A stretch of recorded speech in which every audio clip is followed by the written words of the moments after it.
திரு ஸ்டாலின் அவர்கள் பேசியிருக்காரு. நான் கொண்டு வந்த இவ்வளவு திட்டங்கள் இருக்குது. ஒருவேளை ஆட்சி மாறினாலும் இந்த திட்டங்கள்ல யாரும் கை வைக்க முடியாது. இந்த திட்டங்கள்ல கை வைக்கிறதுக்கு பயப்படுவாங்க. அந்த பயம் இருக்கும் வரையில் தமிழ்நாட்டை முத்துவேல் கருணாநிதி ஸ்டாலின் தான் ஆள்கிறார் என்று பொருள். ஆனா அதுக்கான வாய்ப்பு கிடைக்கவே கிடைக்காதுங்க. அவங்களுக்கு எல்லாத்துக்கும் காரணம் திமுக சொல்லி திட்டிக்கிட்டு இருக்க முடியும். அவங்களுக்கு அந்த வாய்ப்பே கிடைக்காது. திராவிட கருத்துக்களை சினிமாவில் புகுத்தியவர், பகுத்தறிவு சிந்தனையை தன்னுடைய பாடல்களில் சொல்லியவர், கம்யூனிஸ்ட் கட்சியின் பொது உடைமை சித்தாந்தங்களை தன்னுடைய பாடல் வழியாக சொல்லியவர், மக்களை திருத்தியவர், தாய் பாசத்தோடு இருக்கணும், பீடி சிகரெட் குடிக்காத, தண்ணி போடாதன்னு நல்ல பல கருத்துக்களை கொண்ட திராவிட நடிகர் புரட்சி தலைவர் எம்ஜிஆர் அவர்கள். அவர்கிட்ட ஒரு பேட்டியில கேட்டாங்க, நீங்க என்ன மதம்னு கேட்டாங்க. திராவிட மதம்னு சொன்னார். அப்படிப்பட்ட அதி உன்னதமான தலைவர் ஆரம்பிச்ச அனைத்து இந்திய அண்ணா திராவிட முன்னேற்ற கழகம் இப்ப எங்க போய் நிக்குது பாருங்க. அதுக்கப்புறம் ஜெயலலிதா மேடங்க என்ன தில்லுங்க, மோடியா லேடியா பாத்துலான்னு சொன்னாங்கல்ல, அவங்க கிட்ட இருந்து நீங்க கட்சியை அடிச்சுட்டு வந்துட்டீங்க. அவங்க கிட்ட இல்ல, அவங்க கை காட்டினது நம்ம ஓபிஎஸ் தான். நியாயப்படி ஓபிஎஸ் தான் சிஎம் ஆயிருக்கணும். அங்க எப்படியோ யாருக்கிட்டயோ காலில் இருந்து டேபிள் கடியில பூந்து என்னென்னமோ பண்ணி பெரிய விஷயம் தானுங்க. அது அல்ப சொல்பமான விஷயம் இல்லை. நம்ம காலில் விடலாம், பட் அப்படியே நகர்ந்து போறது ரொம்ப கஷ்டம். நம்ம இது தம்பி உதயநிதி ஸ்டாலினோட அவருடைய தாங்க முடியலையே. அவர் போன எலெக்ஷன்ல ஒரு செங்கல்ல வச்சுட்டு அடிச்சு ஜெயிச்சிட்டாரு 40க்கு 40. இப்போ ஒரு போட்டோ வச்சுட்டு உயிர் எடுக்கிறார். அவரே சொல்லிட்டாரு, ஐயோ இந்த தப்பி தாங்க நம்ம உயிர் எடுக்குது அப்படின்ட்டு. பத்தாவது சசிகலா மேடம் ஹெச் ராஜா என்னென்ன பேசினாரு போன தடவை, ஸ்டாலின் சிஎம் கூடாதுன்னு எங்களுக்கு கிடையாதுங்க, எங்களுக்கு அப்படி எல்லாம் கிடையாது, கட்டம் சரியில்லையே, கட்டத்துல அவர் ஸ்டாலின் முதலமைச்சராகிற வாய்ப்பே இல்லைங்க அப்படின்னாரு. ஐயா சாமி, எவ்வளவு பெருந்தன்மையான மனிதரா இருந்தா நீங்க என்னென்ன திட்டி இருப்பீங்க ஸ்டாலின் அவர்களை. நீங்க உடம்புக்கு சரியில்லாம படுத்தோன்ன உங்களோட ஆஸ்பத்திரியில 2 தடவை பார்த்துட்டு போனார். அதே மாதிரி கரூர் இன்சிடென்ட் எல்லாத்துக்கும் காரணம் திமுக அரசு, தீய சக்தி, ஸ்டாலின், ஸ்டாலின் அங்கிள் இப்படியெல்லாம் பேசினாரு விஜய். இப்படியெல்லாம் பேசின விஜய் மேல எந்த ஆக்ஷன் எடுக்கல. ஏன்னா அது விசாரணை நடக்குது, சிபிஐ விசாரணை நடக்குது, அவங்க பார்த்துக்குவாங்க. சட்டசபையில எவ்வளவு பெருந்தன்மையா சொல்றாருங்க. எந்த கட்சியும் தன்னுடைய சொந்த கட்சிக்காரன் விபத்துக்குள்ளாகி இந்த மாதிரி மரணம் ஏற்பட வேண்டும் என்று விரும்ப மாட்டான். டிவிகேக்கு சப்போர்ட்டா பேசுறாரு. என்னம்மா கண்ணுகளா, சௌக்கியமா? சௌக்கியம் தான். என்ன சௌக்கியமா இருக்கணும்னா உதயசூரியன் சின்னத்துல சகோதரி பூர்ணிமா அவர்களுக்கு வாக்களிக்க வேண்டும் என்று கேட்டுக்கொள்கிறேன். அம்பத்தூர் திராவிட முன்னேற்ற கழகத்தின் கோட்டை. இந்த கோட்டையை மிக மிக வலுவாக்கியது நமது தமிழ்நாடு முதலமைச்சர் முத்துவேல் கருணாநிதி ஸ்டாலின் அவர்களால். இவர் சேகர் பாபு அல்ல, செயல் பாபு என்று போற்றிய என்னுடைய அன்பு தம்பி அறநிலையத்துறை அமைச்சர் சேகர் பாபு அவர்கள் முக்கியமான காரணம். தம்பி சேகர் பாபு பத்தி 2 வார்த்தை பேசிடணும். எனக்கு அவர் தம்பி தான், என்னை விட வயசுல சின்னவர். இப்படி ஒரு கடுமையான உழைப்பாளியை பார்க்க முடியாதுங்க. நான் கேள்விப்பட்டேன், ராத்திரி 1:30 மணிக்கு படுத்து காலையில் 5:30 மணிக்கு எந்திரிச்சா அப்பவும் அவர் வீட்டுக்கு முன்னாடி கூட்டம் நடந்துகிட்டே இருக்கு. எனக்கு ஒண்ணுமில்ல, நேத்து ஷூட்டிங்க முடிச்சிட்டு ஒரு 5 மீட்டிங் பேசிட்டு அப்புறம் வீட்டுல போய் ஒரு 12 மணிக்கு படுத்துட்டு இன்னைக்கு ஷூட்டிங் இருக்குன்னு காலையில 6 மணிக்கு எந்திரிச்சு அதுக்கே டயர்டா இருக்குது. நான் எவ்வளவு பக்கம் வசனம் கொடுத்தாலும் நல்லா பேசிடுவேன். இன்னைக்கு போய் ஷூட்டிங்ல கொஞ்சம் அப்படியே தடுமாறுது வண்டி. அப்படி இருக்கிற சேகர் பாபு நினைச்சு பாக்குறேங்க, மிகப்பெரிய செயல் வீரர் அவர். இந்த அம்பத்தூர் தொகுதியில சகோதரி பூர்ணிமா அவர்களுடைய வெற்றி உறுதி செய்யப்பட்டிருச்சு. ஏன்னா இவங்களுடைய வெற்றி இங்க ஆரம்பிக்கல.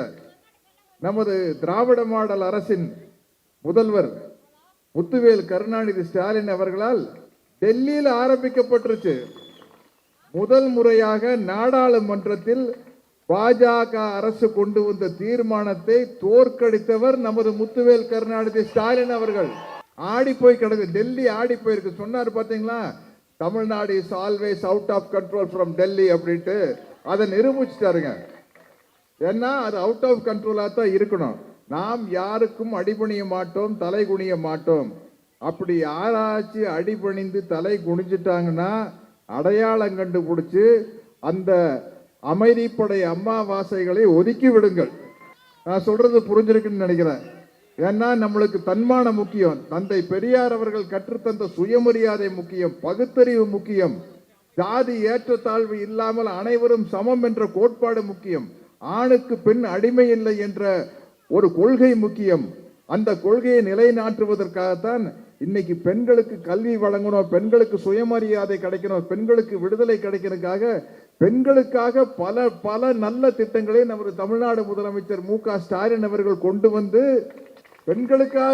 பெண்களுக்காக செய்கின்ற எல்லா நல்ல விஷயங்களையும் உதவி என்று சொல்லாமல் உரிமை என்று சொல்லுகிறார்கள்.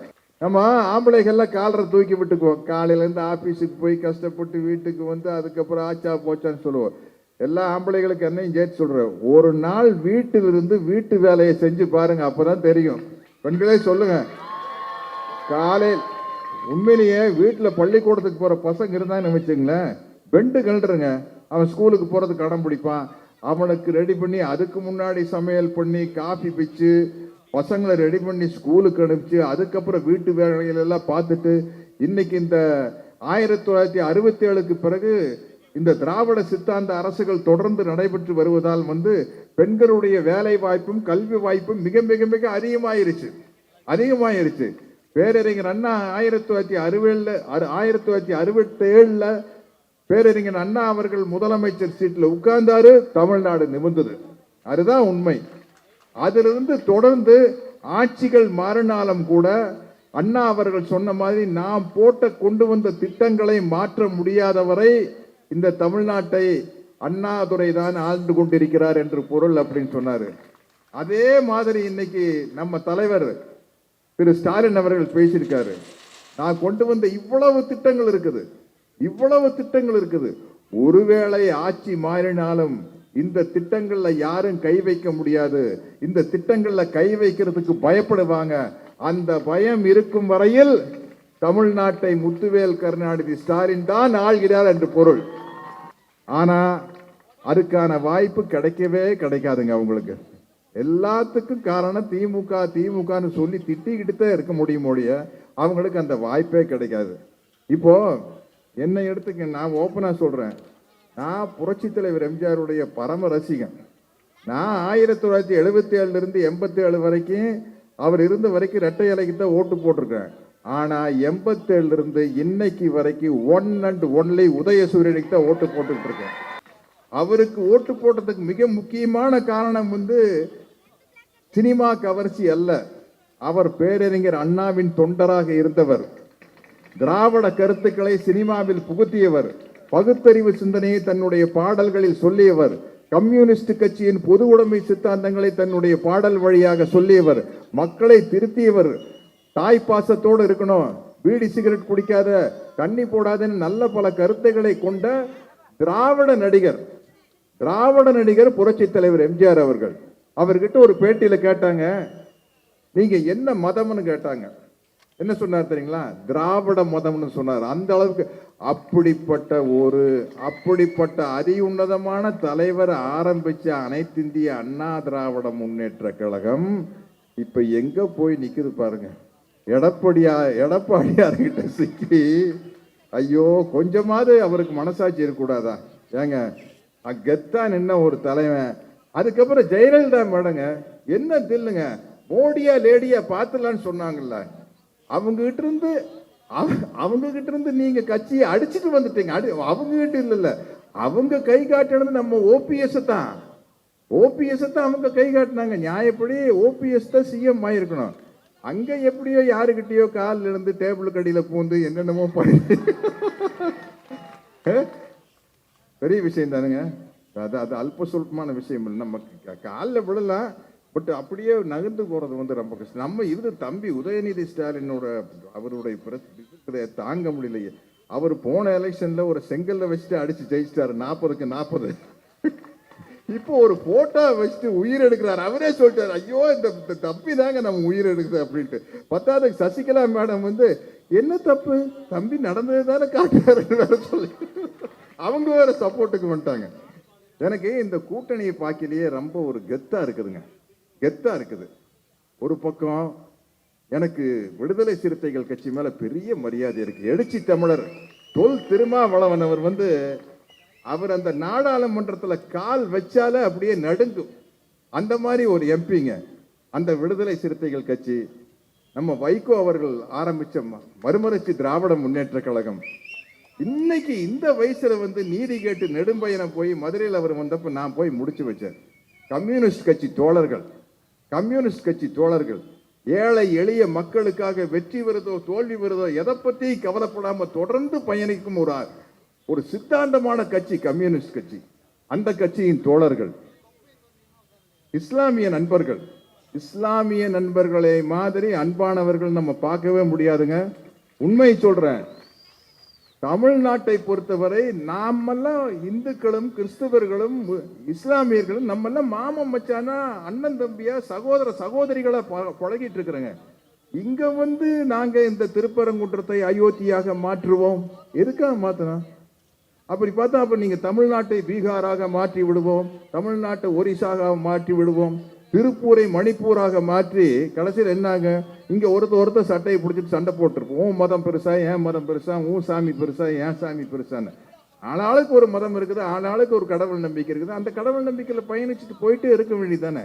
இதுக்கு நடுவில் எதுக்கு ஒரு மத சண்டை மூட்டி விடணும்? அது அமைதிப்படையில் ஒரு சீன் இருக்கும். நான் குளிச்சுட்டு இருப்பேன், என்னோட நண்பன் மணிவண்ணன் எனக்கு முதுகு தேய்ச்சிட்டு இருப்பாரு. முதுகு தேய்ச்சிட்டு நான் அண்டர்வேரை கழட்டி போடுவேன். ஏன் அண்டர்வேரை யாரு துவைக்கிறேன்னு பெரிய சண்டை வந்துரு. நான் சொன்னேன், அதுக்கு முன்னாடி மணிவண்ணன் என்கிட்ட சொல்லுவாரு, அண்ணா அநேகமா இந்த தடவை நம்மளுக்கு சீட்டு கிடைக்காது போல இருக்குதுங்க. அப்படியே மணி அப்படிம்பேன். அப்படியே கிடைச்சாலும் நம்மளுக்கு யாரும் ஓட்டு போட மாட்டான்னு நினைக்கிறேன்.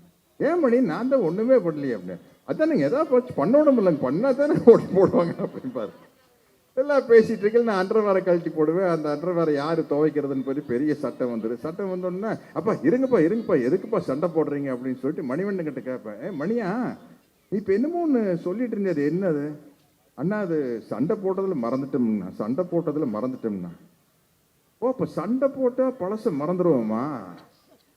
இப்ப சண்டை வந்துருச்சுன்னா நம்ம பண்ண தப்புகள்ல யாருக்கும் தெரியாது. சரி அப்ப போய் ஊருக்குள்ள ஜாதி கலவரத்தை கொளுத்தி போடு, அந்த சண்டையில நம்ம பண்ண தப்பெல்லாம் மறந்துடுவாங்க அப்படிங்கிற மாதிரி இருக்கையில பிஜேபி ஒரு படி மேல போய் மத சண்டையை கொளுத்தி போட்டுருவோம்.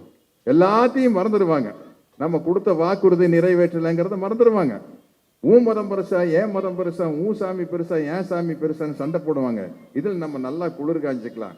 அப்படின்னா அது இந்தியாவில் வந்து எங்க வேணாலும் குளிர் காயலாம், தமிழ்நாட்டுக்குள்ள முடியாது. இங்க எல்லாம் தெளிவான சிந்தனைக்கு சொந்தக்காரங்க. 100 வருஷ பாரம்பரியம் இருக்கிற இந்த திராவிட சித்தாந்த தந்தை பெரியாரில் ஆரம்பிச்சு பேரறிஞர் அண்ணா வழியாக, முத்தமிழறிஞர் டாக்டர் கலைஞர் வழியாக, இன்று முத்துவேல் கருணாநிதி ஸ்டாலின் வழியாக, இன்னைக்கு ஒரு IAS ஆபீசர் என்னுடைய ஃப்ரெண்டு, அவர் ஏதோ வேற விஷயமா எனக்கு ஃபோன் பண்ணாரு. சரி நம்ம சினிமாவில் நடிக்கிற அவ்வளவுதானே, ஒரு IAS ஆபீசர் கிட்ட லேசா அப்படியே விட்டு பார்ப்போம் எப்படி இருக்குது என்ன அப்படின்னு கேட்டா, அவர் சொல்றாரு, சார் ஸ்டாலின் சார் வந்து இந்த அளவுக்கு பண்ணுவார் நினைக்கல சார், அவர் வந்து அவருடைய உயரம் மேல போயிட்டே இருக்கு சார் இவர் வந்து CM லெவலை தாண்டி PM லெவல் சார் அப்படின்னாரு. எனக்கு சந்தோஷமா இருக்குது. ஒரு IAS ஆபீசரே சொல்லிட்டாரு CM லெவலை தாண்டி PM லெவல். அதுதாங்க, ஒன்றும் பிரச்சனை இல்லையே. என்ன மரியாதைக்குரிய மோடி அவர்கள் குஜராத்தில் CM இருந்தார், ஒரு ஸ்டேட்டுக்கு CM இருந்தாரு, PM ஆயிட்டாரு. அது மாதிரி நம்ம CM PM ஆகக்கூடாது. அந்த சந்தோஷத்தோட இருந்தா இன்னைக்கு ஒரு பேட்டியில சொல்றாரு, நம்ம தோழர் குணா அவர்கள் பேட்டி எடுக்கும்போது சொல்றாரு, நீங்க அதற்கு தகுதியானவர் அப்படிங்கல. என்னுடைய உயரம் எனக்கு தெரியும். யாரு? டாக்டர் கலைஞர் அவர்கள் சொன்னது. நான் வந்து தமிழ்நாட்டை பாதுகாப்பு தான் என்னுடைய முக்கியமான, அதாவது ஒரு பெரிய பதவி வந்தும் கூட அதை அலட்சியமா நினைக்கிறாரு பாருங்க. அதாவது பெருந்தன்மையின் உச்சம் அப்படின்னா நம்ம ஸ்டாலின் தான் சொல்லணும்.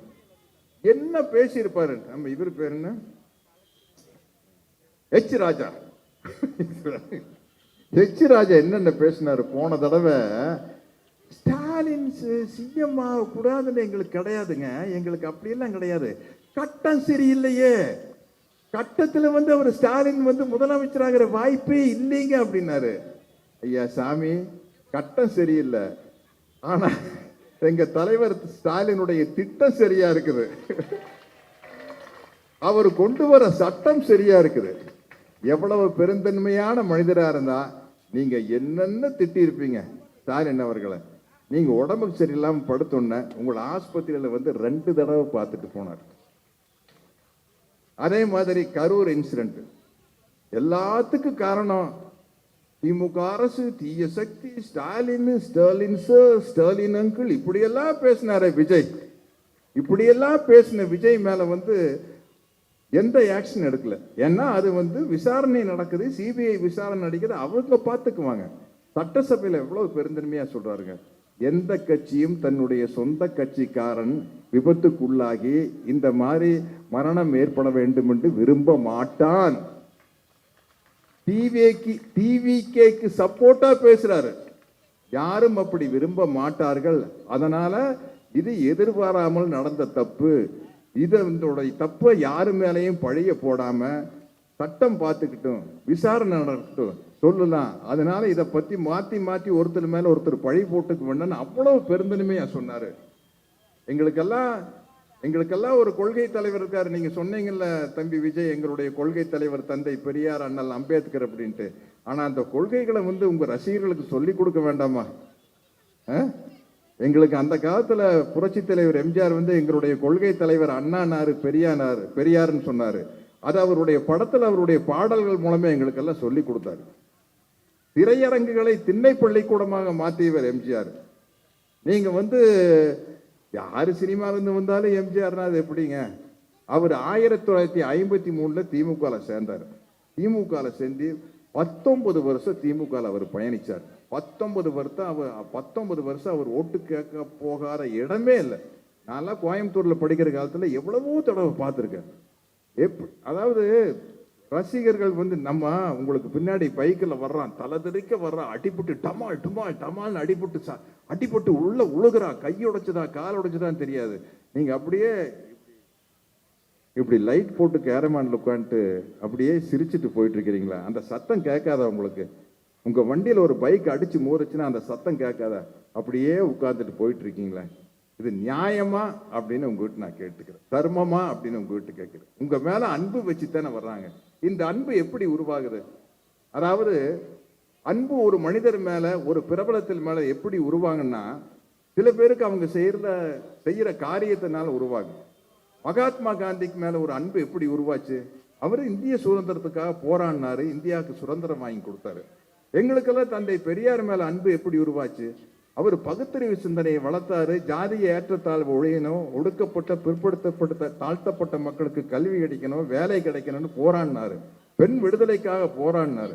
ஆணும் பெண்ணும் சமம் அப்படிங்கிறதுக்காக போராடினாரு. இப்படி பல பகுத்தறிவு சிந்தனைகளை வளர்த்ததுனால தந்தை பெரியார் மேல எங்களுக்கு அன்பு வந்தது. அந்த சிந்தனைகளை மேலும் வளர்த்து எடுத்ததுக்காக பேரறிஞர் அண்ணாவின் மேல அன்பு வந்தது.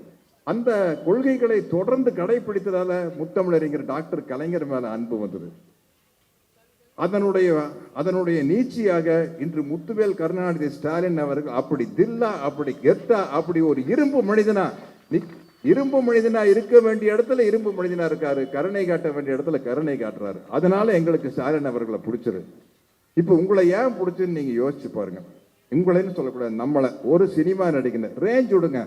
நான் விஜய்க்கு கம்பேர் பண்ண ரொம்ப ரொம்ப நான் இங்க இருக்கிற விஜய் அங்க இருக்காரு, நோ டவுட். அதெல்லாம் நான் ஓப்பனா சொல்றேன், ஒத்துக்கிறேன். நம்ம மேல எல்லாம் எப்படி அன்பு வருது? நம்ம சினிமால நம்ம நடிச்ச நடிப்பை பார்த்து அன்பு வருது இல்லையா?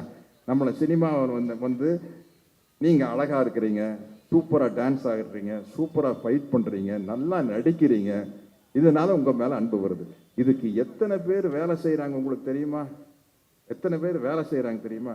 நீங்க ஒரு அருமையான டயலாக் பேசுறீங்கன்னா அது நம்ம சொந்தமா பேசல, ஒரு ரைட்டர் எழுதி கொடுக்குறாரு. இப்ப நீங்க எல்லாம் கை தட்டுறீங்களே, என்னமா கண்ணு சௌக்கியமானா கை தட்டுறீங்களே, இது ஏன் சொந்த சரக்கு இல்ல.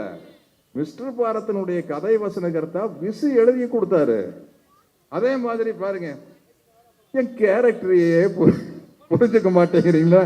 கை தட்டுறீங்கன்னா இந்த கைதட்டலுக்கு சொந்தக்காரன் நான் இல்ல, என் தலைவன் மணிவண்ணன் தான் இந்த கைதட்டலுக்கு காரணம். கைதட்டலுக்கு காரணம் ஆமாங்க. நான் ஹீரோவா நடிச்சப்போ வால்டர் வெற்றிவேல் நான் போட்ட சண்டை காட்சியை பார்த்து எல்லாரும் கைதட்டினாங்க.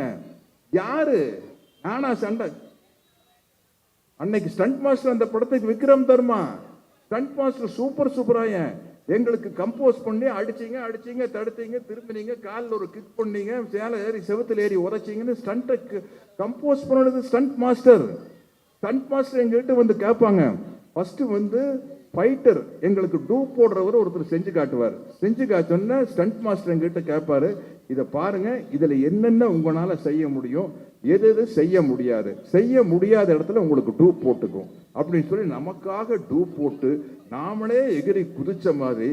நான் வருவோம் பாருங்க, ரம்யா கிருஷ்ணன் பாகுபலியில கட்டாப்பா அப்படின்னா நான் இல்லைங்க, தம்பி அங்க எங்கேயும் ஹைதராபாத்ல இருக்கிறாருங்க. பின்னாடி இருந்து ஷாட் வச்சு நம்மள மாதிரியே மொட்டை அடிச்சு தாடி மீசி எல்லாம் ஒட்டி விட்டு ட்ரெஸ்ஸை போட்டு சைஸ் எல்லாம் அளந்து பார்த்து சத்யராஜ் சைஸ்ல இருக்கிறாரான்னு போட்டு அங்கிருந்து ஜம்ப் பண்ணி கீழே உட்காந்து கேமரா அப்படி இருந்தா உட்கார்ந்த வேதத்துல கேமரா நம்ம எந்திரிப்பேன். இப்படியெல்லாம் சேர்ந்து நமக்கா பிரமாதமான பாட்டு எழுதி ஒரு என்னம்மா கண்ணு சௌக்கியமாங்கிறது வசனம் வாலி எழுதினாரு, பாடல் வாலி வசனம் விசு எழுதினாரு, பாட்டு வாலி எழுதினாரு. எனக்கு ரஜினி சாருக்கு நடக்கிறது. இப்படி எல்லாம் சேர்ந்து அதுக்கப்புறம் விளம்பரம் பண்ணி நம்மளை அழகுபடுத்தி விக்கு டோப்பா வச்சு நம்மளை சினிமாவில் காட்டி அதனால மக்களுக்கு நம்ம மேல ஒரு அன்பு வருது. என்ன அன்பு? நம்மளுக்கு ஒரு என்டர்டெயின்மெண்ட். நம்மளுக்கு வாழ்க்கையில் 1008 கஷ்டம் இருக்குது, நம்ம படங்களை பார்த்தா ஜாலியா இருக்குது. அதுல சில குறிப்பிட்ட நடிகர்களை பார்த்தா ரொம்ப ரொம்ப ஜாலியா இருக்குது. அப்படிங்கிற வகையில எனக்கும் தம்பி விஜயோட படத்தை பார்க்கல செம்ம ஜாலியா இருக்குங்க. இப்ப மறுபடியும் ரீரிலீஸ் ஆனப்பவங்க கூட கில்லி படத்தை நான் என் பேர பசங்களோட உட்காந்து பார்த்தேன், பயங்கரமா ரசிச்சேன். அப்போ நம்மளுக்கு பிடிச்ச ஒருத்தர் வந்து நம்மள அவரை ஏன் பிடிச்சது? அவர் சினிமாவில் நல்லா டான்ஸ் ஆடுறாரு, ஃபைட் பண்றாரு, நல்லா வசனம் பேசுறாரு, நல்லா நடிக்கிறாரு, அதனால நம்மளுக்கு விஜய் பிடிக்குது. அப்போ அவர் நம்ம எங்க வச்சிருக்கணும்? சினிமாலேயே வச்சிருக்கணும். சினிமாலேயே இருந்தா தான் நல்லது. இப்போ அவரு தான் ஆர்வ கோடால வந்துட்டாரு. இப்போ அவரு நம்ம முத்துவேல் கருணாநிதி ஸ்டாலின் மாதிரி கெத்தா தில்ல நிக்க முடியுமா? டெல்லியில போய் அவங்களை எதிர்த்து ஃபைட் பண்ண முடியுமா? டெல்லி நோ டூயினா ஓடி போய் ஒளிஞ்சுக்குவோம் அப்படின்னா போல. அதனால வந்து அதுக்கு ஒரு ஆள் வேணும். அவங்க போய் ஒரு நம்ம எழுச்சி தமிழர் தொல் திருமாவளவன் இருக்கிறாரு, கட்சிக்கு பேர் தான் விடுதலை சிறுத்தைகள் கட்சி. அது சிங்கம், புலி, சிறுத்தை எல்லாம் இருக்கிற ஒரு கட்சிங்க. அவ்வளவு தைரியமான ஒரு கட்சி. அந்த தம்பி மேல வந்து தொல் திருமாவளவன் என்னை விட வயசுல சின்னவர். ஆனா அவர் பேசினாருன்னா மேடையில் நான் அப்படியே வாயை புலந்துட்டு பார்ப்பேன். எப்பா என்ன பேச்சு பேசுறாருயா, என்ன நாலேஜ், என்ன அறிவு. அவர்கிட்ட இருந்து தான் நான் கத்துக்குவேன், என்கிட்ட இருந்து அவர் கத்துக்கிறது இல்லை. அந்த மாதிரி தந்தை பெரியாரில் ஆரம்பிச்சு தம்பி திருமாவளவன் வரைக்கும் நாங்க சித்தாந்தத்தை கொள்கையும் கேட்டு தெரிஞ்சு வளர்ந்தவங்க நாங்கெல்லாம். அப்போ ஒரு நாடு நல்லா இருக்கணும்னா அப்படிப்பட்ட தலைமை தான் நம்மளுக்கு வேணும். அந்த மாதிரி தலைமை மனசாட்சியை தொட்டு சொல்லுங்க.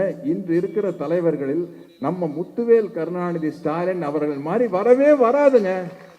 இதுல எனக்கு எந்த விதமான பிரச்சனையும் இல்லை. யார் ஆட்சிக்கு வந்தாலும் நான் சினிமாவில் நடிச்சிருக்கிறேன், நான் பாட்டுக்கு இங்க நடிப்பேன். கூட்ட எனக்கு தமிழை தவிர எதுவும் தெரியாது. தமிழ் எல்லாம் புரிஞ்சுங்க, தமிழை தவிர எதுவும் தெரியாது. அரைகுறையா இங்கிலீஷ் தெரியும். நான் யாராச்சும் எங்கிட்ட கேட்டா உங்களுக்கு எத்தனை மொழி தெரியும்னு கேட்டாங்கன்னா எனக்கு 1.5 மொழி தெரியுங்க அப்படின்னு. அது என்ன 1.5 மொழி அப்படின்னு? ஒரு தமிழ், அரை இங்கிலீஷ், இதை வச்சுதான் வண்டி ஓட்டிட்டு இருக்கிறேன். தெலுங்கும் தெரியாது, மலையாளம் தெரியாது, ஆனா அங்கெல்லாம் போய் நடிச்சுட்டு வருவேன். ஹிந்தியும் தெரியாது, ஹிந்தி படத்துல போய் நடிச்சுட்டு வந்துக்கிறேன். நம்ம வண்டி எங்கேயோ ஓடிட்டு இருக்கு. ஆனா தமிழ்நாட்டு வண்டி ஓகோடு ஓடணும்னா அதற்கு சரியான ஒரு சாரதி வேண்டும், சரியான ஒரு ஓட்டுநர் வேணும். அந்த சரியான ஓட்டுநர் முத்துவேல் கருணாநிதி ஸ்டாலின் அவர்கள் தான். ஒரு தலைமை மட்டும் சரியா இருந்தா பார்த்தாருங்க, கீழே இருக்கிற தொண்டர்கள், பதவியில் இருக்கிற அமைச்சர்கள், எம்எல்ஏக்கள், எம்பிக்கள் அத்தனை பேர். இப்போ அங்க பார்லிமெண்ட்ல எப்படி இருக்கிறாங்க எம்பி? நம்ம தோழர் கனிமொழி, திருச்சி சிவா, தயாநிதி மாறன், நம்ம கம்யூனிஸ்ட் கட்சி தோழர் சு வெங்கடேசன் எல்லாம் என்ன பட்டையை கிளப்புறாங்களே. ஆர் ஆசா அவர்கள் என்ன பேச்சு பேசுறாங்க. இந்த மாதிரி ஒரு கட்சி இனிமே அமைய முடியாது. என்ன 75 வருஷமா உரம் போட்டு வளர்த்த கட்சி. இப்ப இந்த கட்சியின் சார்பாக அன்பு சகோதரி பூர்ணிமா அவர்கள் போட்டியிடுறாங்க. நிச்சயமாக ஓட்டு வாங்கிட்டு எங்கேயோ போயிட மாட்டாங்க. ஏன்னா அவங்க இங்கதான், இதுதான் அவங்களுடைய மண், இதுதான் உங்களுடைய மண். அப்படிங்கும் போது மிகச்சிறப்பாக செயல்படுவார்கள் என்ற நம்பிக்கை இருக்கிறது. ஆகவே அனைவரது பொன்னான வாக்குகளையும் தமிழ்நாட்டின் நலன் கருதி, இந்த மண்ணின் நலன் கருதி மதசார்பற்ற முற்போக்கு கூட்டணியின் சார்பாக திராவிட முன்னேற்ற கழகத்தின் தலைமையில் அமைந்த இந்த கூட்டணிக்கு செலுத்த வேண்டும் என்று கேட்டுக்கொண்டு உங்களிடமிருந்து விடைபெறுகிறேன். நன்றி, வணக்கம்.